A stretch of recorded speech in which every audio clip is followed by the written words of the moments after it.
Hello friends, ओम श्री गणेशाय नमः। जय श्री कृष्णा। आप सभी का स्वागत है आपके अपने यूट्यूब चैनल पर। फ्रेंड्स, आज हम आपको इस वीडियो में बताने जा रहे हैं मार्गशीर्ष मास की कृष्ण पक्ष की उत्पन्ना एकादशी की पौराणिक व्रत कथा, पूजा विधि, शुभ मुहूर्त, महत्व और उत्पन्ना एकादशी के दिन किए जाने वाले उपायों के बारे में। फ्रेंड्स, वीडियो शुरू करने से पहले आपसे रिक्वेस्ट है, अगर आप हमारे चैनल पर नए हैं और आपने अभी तक चैनल को सब्सक्राइब नहीं किया है तो प्लीज़ सब्सक्राइब कीजिएगा चैनल को, साथ ही प्रेस कीजिएगा बेल आइकन को, जिससे नए वीडियो से रिलेटेड नोटिफिकेशन आपको तुरंत प्राप्त हो सके। और वीडियो पसंद आने पर वीडियो को लाइक और शेयर जरूर कीजिएगा ताकि सभी भक्तों को इस वीडियो का लाभ प्राप्त हो सके। और कमेंट बॉक्स में जय श्री कृष्णा जरूर लिखिएगा। प्रत्येक माह में दोनों पक्षों की 11वीं तिथि को एकादशी का व्रत किया जाता है। हर एकादशी तिथि भगवान विष्णु जी को समर्पित होती है। मान्यता है कि जो मनुष्य प्रत्येक एकादशी का व्रत नियम और निष्ठा के साथ करता है, वह अपने जीवन में सभी सुखों को भोगता व मोक्ष को प्राप्त करता है। सनातन धर्म में एकादशी व्रत को सभी व्रतों में श्रेष्ठ बताया गया है। हिंदू पंचांग के अनुसार मार्गशीर्ष मास में कृष्ण पक्ष में पड़ने वाली एकादशी तिथि को उत्पन्ना एकादशी के नाम से जाना जाता है। प्रत्येक एकादशी के समान इस एकादशी का भी बहुत महत्व माना गया है। धार्मिक मान्यताओं के अनुसार प्रत्येक एकादशी श्री हरि विष्णु जी को समर्पित होती है, लेकिन सभी एकादशियों का अपना अलग महत्व होता है। मान्यता है कि जो लोग उत्पन्ना एकादशी का व्रत करते हैं, उन्हें कठिन तप, तीर्थ स्थानों पर दान करने के समान फल की प्राप्ति होती है। इस व्रत को करने से मन व हृदय दोनों शुद्ध हो जाते हैं और भगवान विष्णु जी की विशेष अनुकंपा होती है। इस एकादशी का नाम उत्पन्ना एकादशी होने के पीछे यह मान्यता है कि इस दिन एकादशी माता का जन्म हुआ था। इस दिन भगवान विष्णु जी की पूजा, आराधना और व्रत से भक्तों को विशेष कृपा प्राप्त होती है। साथ ही माँ लक्ष्मी भी प्रसन्न होती हैं। देवी एकादशी को सृष्टि के पालनहार भगवान विष्णु जी की एक शक्ति माना जाता है। मान्यता है कि इस दिन माँ एकादशी ने उत्पन्न होकर अति बलशाली और अत्याचारी राक्षस मोर का वध किया था। मान्यता है कि इस दिन भगवान विष्णु ने माता एकादशी को आशीर्वाद देते हुए इस व्रत को पूजनीय बताया था। इस एकादशी व्रत के प्रभाव से सभी पापों का नाश हो जाता है। फ्रेंड्स, अब आइए जानते हैं साल 2023 की उत्पन्ना एकादशी की शुभ मुहूर्त के बारे में।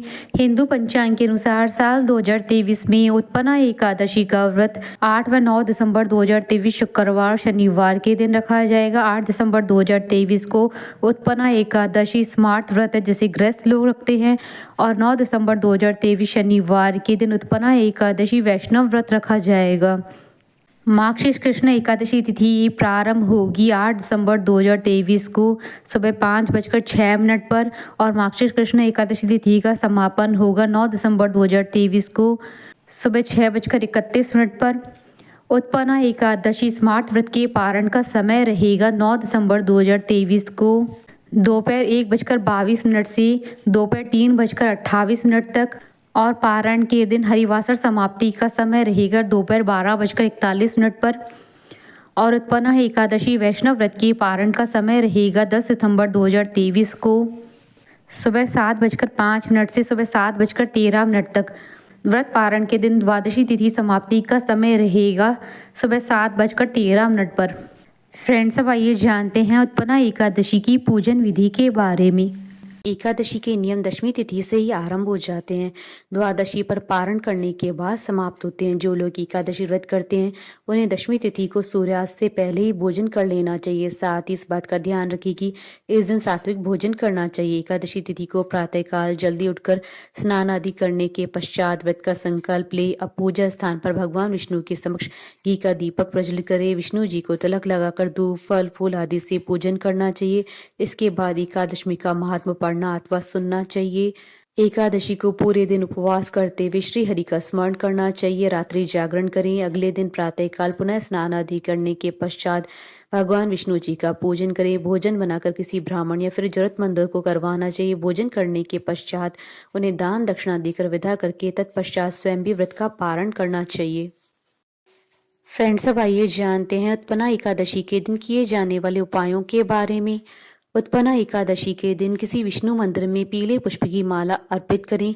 एकादशी के दिन विष्णु भगवान को तुलसी के पत्तों की माला और केसर के खीर का भोग लगाएं। एकादशी के दिन निर्जल व्रत करना चाहिए। व्रत का संकल्प और व्रत द्वादशी के दिन ही तोड़ें। एकादशी के दिन सुहागन स्त्रियों को घर पर दावत दे, उन्हें फलाहार करवाएं और सुहाग की सामग्री दान करें। एकादशी के दिन तुलसी पूजा अति लाभकारी होती है। एकादशी के दिन घी के दीपक जलाएं और आरती गाएं। एकादशी पर ओम नमो भगवते वासुदेवाय मंत्र का जाप करें। एकादशी के दिन दक्षिणावर्ती शंख की पूजा करें। एकादशी के दिन भगवान विष्णु और माता लक्ष्मी जी की पूजा करें। एकादशी पर पीले फलों, अन्न और पीले वस्त्र का दान करें। इन उपायों को करने से आपकी सभी मनोकामनाएं पूर्ण होंगी और धन धान्य के भंडार भरेंगे। फ्रेंड्स, अब आइए प्रारंभ करें उत्पन्ना एकादशी की पौराणिक व्रत कथा। श्री सूत जी बोले, हे विप्रो, भगवान श्री कृष्ण ने विधि सहित इस एकादशी व्रत का महात्म अर्जुन से कहा था। प्रभु में जिनकी श्रद्धा है वे इस व्रत को प्रेम पूर्वक सुनते हैं। इस लोक में अनेक सुखों को भोगकर अंत में वैकुंठ को प्राप्त करते हैं। एक बार अर्जुन ने भगवान श्री कृष्ण से पूछा, हे जनार्दन, एकादशी व्रत की क्या महिमा, इस व्रत को करने से कौन सा पुण्य मिलता है, इसकी विधि क्या है, सो आप मुझे बताने की कृपा करें। अर्जुन के ये वचन सुनकर भगवान श्री कृष्ण ने कहा, हे अर्जुन, सर्वप्रथम हेमंत ऋतु के मार्गशीर्ष माह में कृष्ण पक्ष की एकादशी का व्रत करना चाहिए। दशमी की संध्या को दांतोन करनी चाहिए और रात्रि को भोजन नहीं करना चाहिए। एकादशी को प्रातः संकल्प नियम के अनुसार कार्य करना चाहिए। मध्याह्न को संकल्प पूर्वक स्नान करना चाहिए। स्नान से पूर्व शरीर पर मिट्टी का लेप लगाना चाहिए। स्नान के बाद मस्तक पर चंदन का तिलक लगाना चाहिए। स्नान के उपरांत धूप दीप नैवेद्य से भगवान की पूजा अर्चना करनी चाहिए। रात्रि में दीपदान करना चाहिए। ये सभी सात्विक कर्म भक्ति पूर्वक करते रहने चाहिए। रात्रि में जागरण करते हुए श्री हरि का नाम जप करना चाहिए तथा किसी भी प्रकार के भोग विलास या स्त्री प्रसंग से सर्वथा दूर रहना चाहिए। हृदय में पवित्र एवं सात्विक विचारों को ही स्थान देना चाहिए। इस दिन श्रद्धा पूर्वक ब्राह्मणों को दान दक्षिणा देनी चाहिए और उनसे अपने पापों की क्षमा मांगनी चाहिए। धार्मिक जनों को शुक्ल पक्ष और कृष्ण पक्ष की दोनों एकादशियों को समान समझना चाहिए। इनमें भेदभाव नहीं करना चाहिए। पूर्वोक्त विधि के अनुसार जो मनुष्य एकादशी का व्रत करते हैं उनको शंखोद्वार तीर्थ एवं दर्शन करने से जो पुण्य प्राप्त होता है वह एकादशी व्रत के पुण्य के 16 भाग के बराबर नहीं है। हे अर्जुन, व्यतिपात योग में, संक्रांति में तथा सूर्य और चंद्र ग्रहण में दान देने और कुरुक्षेत्र में स्नान करने से जो पुण्य प्राप्त होता है वही पुण्य मनुष्य को एकादशी व्रत करने से प्राप्त होता है। हे कुंती पुत्र, जो फल वेद पाठी ब्राह्मणों को 1000 गोदान करने से प्राप्त होता है उससे 10 गुना अधिक पुण्य एकादशी का व्रत करने से मिलता है। 10 श्रेष्ठ ब्राह्मणों को भोजन कराने से जो पुण्य प्राप्त होता है वह एकादशी के पुण्य के 10वें भाग के बराबर होता है। निर्जल व्रत करने का आधा फल एक बार भोजन करने के बराबर होता है।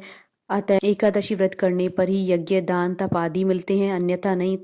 अतः एकादशी का व्रत अवश्य ही करना चाहिए। इस एकादशी व्रत में शंख से जल नहीं पीना चाहिए। मांसाहार तथा अन्य निरामिष आहार एकादशी व्रत में सर्वथा निषेध है। एकादशी व्रत का फल 1000 यज्ञों से भी ज्यादा है। भगवान श्री कृष्ण के वचन सुन अर्जुन ने कहा, हे प्रभु, आपने इस एकादशी व्रत की पुण्य को अनेक तीर्थों की पुण्य से श्रेष्ठ तथा पवित्र क्यों बतलाया है?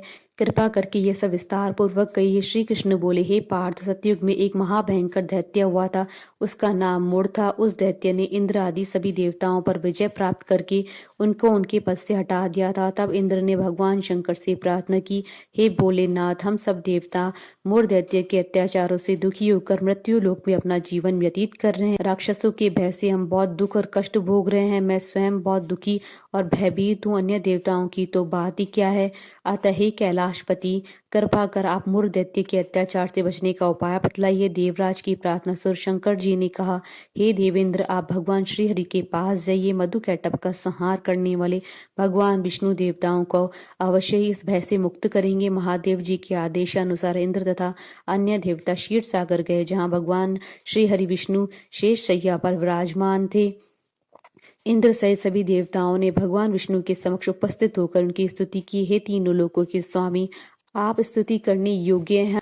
हम सभी देवताओं का आपको कोटि कोटि प्रणाम है। हे दैत्यों के संहारक, हम आपकी शरण में हैं, आप हमारी रक्षा करें। हे त्रिलोकपति, हम सभी देवता दैत्यों के अत्याचारों से भयभीत होकर आपकी शरण में आए हैं। इस समय दैत्यों ने हमें स्वर्ग से निकाल दिया है। हम सभी देवता बड़ी दयनीय स्थिति में मृत्यु लोक में विचरण कर रहे हैं। आप ही हमारे रक्षक हैं, रक्षा कीजिए। हे जगन्नाथ, हमारी रक्षा करें। देवताओं की करुण पुकार सुनकर भगवान श्री हरि बोले, हे देवगणों, वह कौन सा दैत्य है जिसने देवताओं को जीत लिया है? आप सभी देवगण किसके भय से पृथ्वी लोक में भटक रहे हैं? क्या वह दैत्य इतना बलवान है जिसने इंद्र सहित सभी देवताओं को जीत लिया है? तुम निर्भय होकर मुझे सब हाल बताओ। भगवान विष्णु के इन स्नेहमयी वचनों को सुनकर देवेंद्र ने कहा, हे प्रभु, प्राचीन काल में ब्रह्मवंश में उत्पन्न हुआ नाड़ी जंगम नाम का एक असुर था, जिसका मुर नाम का एक पुत्र है, जो चंद्रवती नाम की नगरी में निवास करता है, जिसने अपने बल से मृत्यु लोक और देवलोक को जीत लिया है और सब देवताओं को देवलोक से निकालकर अपने दैत्य कुल के असुरों को इंद्र, अग्नि, यम, वरुण, चंद्रमा आदि लोकपाल बना दिया है। वह स्वयं सूर्य बनकर पृथ्वी को तपाता है और स्वयं मेघ बनकर जल की वर्षा करता है। अतः आप इस बलशाली भयानक असुर का संहार करके देवताओं की रक्षा करें। देवेंद्र के मुख से ऐसे वचन सुनकर भगवान विष्णु बोले, हे देवताओं, मैं आपके शत्रु का शीघ्र ही संहार करूंगा। आप इसी समय मेरे साथ चंद्रावती नगरी चलिए। देवताओं की पुकार सुनकर भगवान विष्णु तुरंत ही उनके साथ चल दिए। उधर दैत्यराज मुर ने अपने तेज से जान लिया था कि श्री विष्णु युद्ध की इच्छा से उनकी राजधानी की तरफ आ रहे हैं। अतः अपने राक्षस योद्धाओं के साथ वह भी युद्ध भूमि में आकर गरजने लगा। देखते ही देखते युद्ध शुरू हो गया। युद्ध शुरू होने पर अनगिनत असुर अनेक अस्त्रों शस्त्रों को धारण कर देवताओं से युद्ध करने लगे। फिर देवता तो पहले से ही डरे हुए थे, वह अधिक देर तक राक्षसों का सामना न कर सके और भाग खड़े हुए। तब भगवान विष्णु स्वयं युद्ध भूमि में आ गए। दैत्य पहले से ही ज्यादा जोश में भरकर भगवान विष्णु जी से युद्ध करने लगे। वे अपने अस्त्र शस्त्रों से उन पर भयंकर प्रहार करने लगे। दैत्यों के आक्रमण वारों को श्री विष्णु अपने चक्र और गदा के प्रहारों से नष्ट करने लगे। युद्ध में अनेक दैत्य सदा के लिए मृत्यु की गोद में समा गए, किंतु दैत्यराज मुर भगवान विष्णु के साथ निश्चल भाव से युद्ध करता रहा। उसका तो जैसे ही अभी बाल भी बांका नहीं हुआ था, वह बिना डरे युद्ध कर रहा था। भगवान विष्णु मुर को मारने के लिए जिन जिन शस्त्रों का प्रयोग करते, वह सब उनके तेज से नष्ट होकर उस पर पुष्पों के समान गिरने लगते। अनेक अस्त्रों शस्त्रों का प्रयोग करने पर भगवान विष्णु उससे जीत न सके। तब वे आपस में मल्ल युद्ध करने लगे। भगवान श्री हरि उस असुर से देवताओं के लिए सहस्त्र वर्ष तक युद्ध करते रहे, किंतु उस असुर से न जीत सके। अंत में भगवान विष्णु शांत होकर विश्राम करने की इच्छा से बद्री का आश्रम स्थित 38 कोस लंबी एक द्वार वाली हेमवती नाम की एक गुफा में प्रवेश कर गए। हे अर्जुन, उस गुफा में प्रभु ने शयन किया। भगवान विष्णु जी के पीछे पीछे वह दैत्य भी चला आया। भगवान श्री हरि को सोता देखकर वह उन्हें मारने को तैयार हो गया। वह सोच रहा था कि मैं आज अपने चिर शत्रु को मारकर हमेशा हमेशा के लिए निष्कंटक हो जाऊंगा, परंतु उसकी यह इच्छा पूर्ण न हो सकी, क्योंकि उसी समय भगवान विष्णु की देह से दिव्य वस्त्र धारण किए हुए एक अत्यंत मोहिनी कन्या उत्पन्न हुई और राक्षस को ललकार कर उससे युद्ध करने लगी। उस कन्या को देखकर राक्षस को घोर आश्चर्य हुआ और वह सोचने लगा कि यह ऐसी दिव्य कन्या कहाँ से उत्पन्न हुई। फिर वह असुर उस कन्या से लगातार युद्ध करता रहा। कुछ समय बीतने पर उस कन्या ने क्रोध में आकर उस दैत्य की अस्त्रों शस्त्रों के टुकड़े टुकड़े कर दिए, उसका रथ तोड़ डाला। अब तो उस दैत्य को बड़ा ही क्रोध आया। वह सारी मर्यादाएं भंग करके उस कन्या से मल्ल युद्ध करने लगा। उस तेजस्वी कन्या ने उसको धक्का मारकर मूर्छित कर दिया और उसकी मूर्छा टूटने से पूर्व ही उसका सिर काटकर धड़ से अलग कर दिया। सिर काटते ही वह असुर पृथ्वी पर गिरकर मृत्यु को प्राप्त हुआ। बाकी बचे असुर अपने राजा का ऐसा दुखद अंत देखकर भयभीत होकर पाताल लोक में भाग गए। भगवान विष्णु जब निद्रा से जागे तो उस असुर को मरा देखकर उन्हें घोर आश्चर्य हुआ और वह सोचने लगी कि इस महाबली को किसने मारा। तब वह तेजस्वी कन्या श्री हरि से हाथ जोड़कर बोली, हे जगदीश्वर, यह असुर आपको मारने को उद्यत था, तब मैंने आपके शरीर से उत्पन्न होकर इस असुर का वध किया। कन्या की बात सुनकर भगवान बोले, तुमने इस असुर को मारा है, अतः ही कन्या, मैं तुमसे अत्यंत प्रसन्न हूँ। इसे मारकर तुमने तीनों लोकों के देवताओं के कष्टों को हरा है, इसलिए तुम अपनी इच्छा अनुसार वरदान मांगो, मैं तुम्हारी प्रत्येक इच्छा को पूर्ण करूंगा। भगवान की बात सुनकर कन्या बोली, हे प्रभु, मुझे यह वरदान दीजिए कि जो भी मनुष्य या देव मेरा व्रत करे उसके सभी पाप नष्ट हो जाएं और अंत में उसे स्वर्गलोक की प्राप्ति हो। मेरा व्रत का आधा फल रात्रि को मिले और आधा फल एक समय भोजन करने वाले को मिले। जो श्रद्धालु भक्ति पूर्वक मेरे व्रत को करे वह निश्चय ही वैकुंठ लोक को प्राप्त करे। जो मनुष्य मेरे व्रत में दिन तथा रात्रि को एक बार भोजन करे वह धन धान्य से भरपूर हो। कृपा करके मुझे ऐसा वरदान दीजिए। भगवान श्री हरि ने कहा, हे कन्या, ऐसा ही होगा। मेरे और तुम्हारे भक्त एक ही होंगे और अंत में संसार में प्रसिद्धि को प्राप्त होकर मेरे लोक को प्राप्त करेंगे। हे कल्याणी, तुम एकादशी को पैदा हुई हो, इसलिए तुम्हारा नाम भी एकादशी हुआ, और क्योंकि तुम मेरे अंश से उत्पन्न हुई हो इसलिए संसार में तुम उत्पन्ना एकादशी के नाम से जानी जाओगी। तथा जो मनुष्य इस दिन व्रत करेंगे उनके समस्त पाप समूल नष्ट हो जाएंगे। तुम मेरे लिए अब तीज, अष्टमी, नवमी, 14 से भी अधिक प्रिय हो। तुम्हारे व्रत का फल सब तीर्थों के फल से भी महान होगा। यह मेरा अकाट्य कथन है। इतना कहकर भगवान श्री हरि उसी समय अंतर्ध्यान हो गए। श्री कृष्ण ने कहा, हे पांडुपुत्र, एकादशी के व्रत का फल सभी व्रतों तथा सभी तीर्थों के फल से महान है। एकादशी व्रत करने वाले मनुष्य की शत्रुओं का मैं जड़ से नाश कर देता हूँ और व्रत करने वालों को मोक्ष प्रदान करता हूँ। उन मनुष्य के जीवन के जो भी कष्ट होते हैं मैं उन्हें दूर कर देता हूँ। अर्थात मुझे अत्यंत प्रिय एकादशी के व्रत को करने वाला प्राणी सभी ओर से निर्भय और सुखी होकर अंत में मोक्ष को प्राप्त करता है।